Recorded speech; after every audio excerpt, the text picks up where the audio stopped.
Hello guys, good morning. So welcome back to my YouTube channel. This is Autoboy Son. So ngayon guys, may gagawin tayong Kia Rio aircon issue. So may nakikita kayo dyan na parts, expansion valve at saka evaporator, filter mistor. So magpapalit tayo ng expansion valve dahil barado na yung expansion valve at evaporator thermistor. So bago natin palitan, so check natin lagi yung appearance at saka yung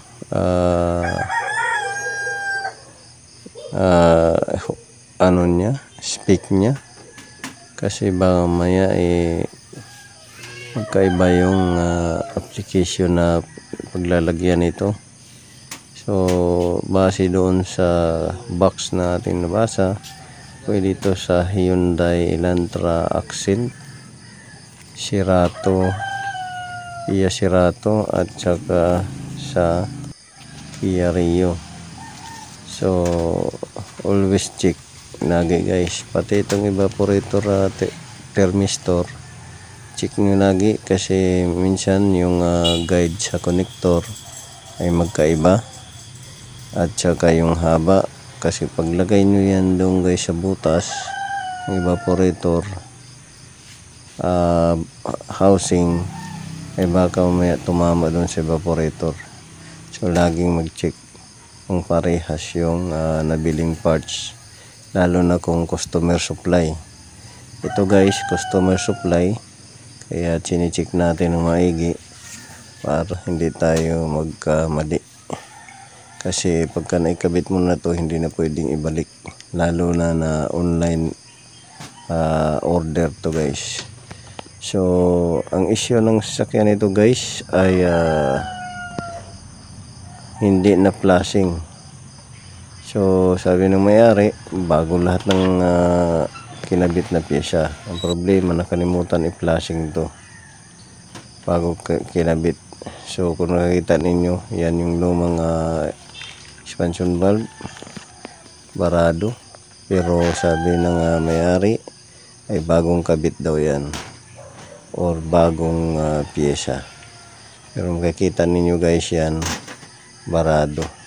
So chine-check natin yung appearance again, kung okay ba yung appearance niya, parehas.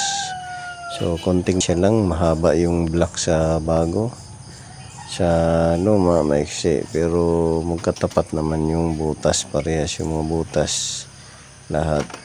So yung appearance ng bago haba na payat, yung luma medyo mataba na maiksi. So yan yung sinasabi natin na kailangan natin i-check. Ang importante guys ay yung mga butas, kailangan magtapat yan sila, yung mga butas na yan sa low side at saka sa high side, pati na rin yung lagayan ng screw bolt nya. So kung nakikita nyo, barado yan siya guys, itim yung loob. So black oil na yung system. So kahit anong palit mo ng mga bagong parts, kung hindi yan na flashing, ay hindi talaga yan lalamig guys. Saka pangalawa, yung minsan sa mga customer natin sabihin na bagong palit, halos big kasi ng lahat ng bagong palit, pero kahit bagong palit yan at hindi na flashing ng mga unang technician na gumawa, so magkakaroon pa rin yan ng error or fault. So yan yung sinasabi natin sa mga customer. So dito guys, ito yung evaporator, outlet, intake tsaka outlet, ipa-flashing natin yan, pati yung tubo ipa-flashing natin yan, pati na rin yung condenser, ipa-flashing natin yan, kasi kita nyo sa butas maitim, so may black oil na. At yung surface ng ililinisin natin. So may issue na dati to guys sa aircon dahil nag-additional na sila ng auxiliary fan. So dito yung compressor, tatanggalin natin yan, papalitan natin ng oil.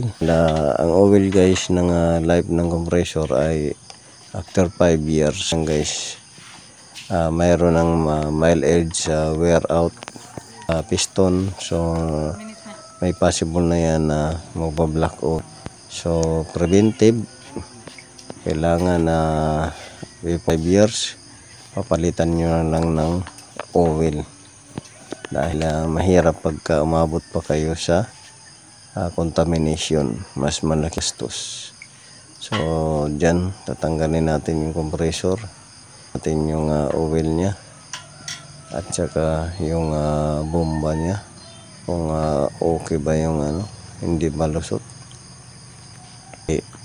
Pagka may contamination, dudulot yun sa piston wear out, yung mga debris na pasok. So yun yung makagasgas sa gilid ng chamber, yun ang makakos ng low compression. So tatanggalin muna natin yung compressor pati ng condenser guys. So sa mga customer, lagi ninyong papalitan every year or every 2 years. So para maiwasan yung ganitong gastos. So yan. So diyan guys ay natanggal na natin yung condenser at ilalabas na natin yung filter. So makikita natin ngayon kung gaano karumi ito. So yan yung laging tanda ng technician. So wag tayong didepende sa customer pagka sinabi bagong palit ng condenser, bagong palit ng compressor. So everything na bagong palit. So tingnan nyo naman yung bagong palit na sinasabi ng customer, sobrang itim. So pagka-drainin mo yung laman ng condenser na yan, sigurado itim na. So yan yung sinasabi ko guys na sa ibang technician palit ng palit lang, walang flashing. So yan yung magiging resulta. Sayang ang trabaho, dadami pa yung gastos dahil dadami yung parts na masisira. So wag tayong aasa sa customer na sabihin na bagong palit, bago yan lahat halos. So wag natin na iasa at wag tayong makalimot na i-flashing. So kung ayaw pumayag ng may-ari, bahala siya. Pero sa atin, ipa-flashing talaga natin ang ating recommendation para hindi dumami yung sira. Ito guys, kung para sa akin guys, is lahat papalitan ko to dahil yung parts nito mga original pa, tapos nakaranas na ng black oil. So contaminated na yung system. Yan yung inaano natin sa customer.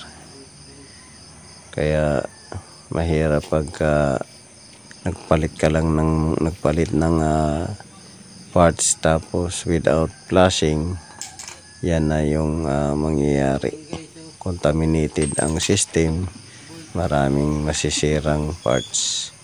So yan yung paalala natin sa customer at saka sa mga technician. So yun lang guys, sana nakatulong sa inyo. So tips lang, magpalit kayo ng compressor oil after 5 years. Palinis na rin kayo ng system, flashing, lahat flashing, tapos palit ng compressor oil sa compressor. Yun yung So yun lang guys, maraming salamat at naway nakakuha kayo ng konting kalaman. This is Autoboyson.